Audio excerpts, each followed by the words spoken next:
जब उन समस्याओं को जड़ से खत्म करने का समय आ रहा है तो फिर इतनी अगर मगर क्यों हो रही है? फिर इंतजार किसका हो रहा है?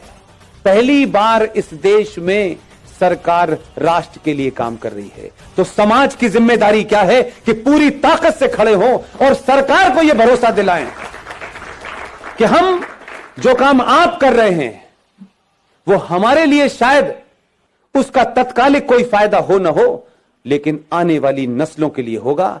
यह तय होगा कि 20 साल के बाद मेरे बच्चे टोपी लगाएंगे, मेरी बेटियां बुर्का पहनेंगी या नहीं पहनेंगी। अगर नहीं चाहते हैं तो ताकत से खड़े होइए। वो कौन है, कौन नहीं है, कैसा है, बुरा है, अच्छा है, यह महत्व नहीं है। इस समय कई सवाल पूछने का समय नहीं है। दूसरे सवाल नहीं पूछ रहे हैं, पूरी दुनिया में है। पाकिस्तान नेशनल असेंबली का चेयरमैन चिट्ठियां लिख रहा है सऊदी अरब को।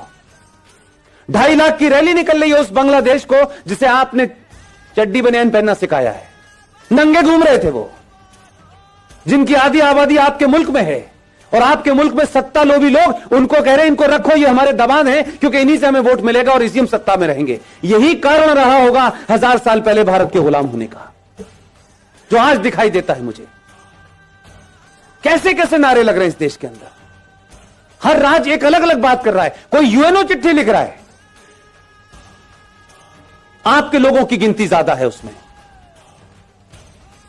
वही ताकतें बाहर निकल रही हैं। इन सबके नाम नहीं लेना चाहता, इतने महान नहीं उनका नाम लूं मैं, लेकिन राष्ट्र को आपकी जरूरत है।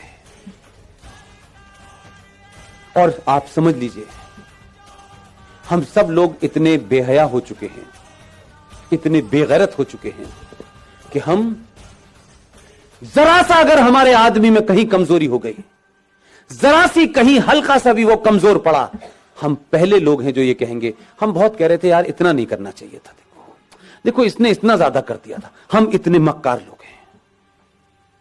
हम उसके बुरे वक्त में, क्योंकि ये उसका बुरा वक्त नहीं है, ये देश का और राष्ट्र का बुरा वक्त है। इस वक्त कुछ भी नहीं सोचना है मुझे, न मैं सोचना चाहता हूं, न मेरी कोई महत्वाकांक्षा है।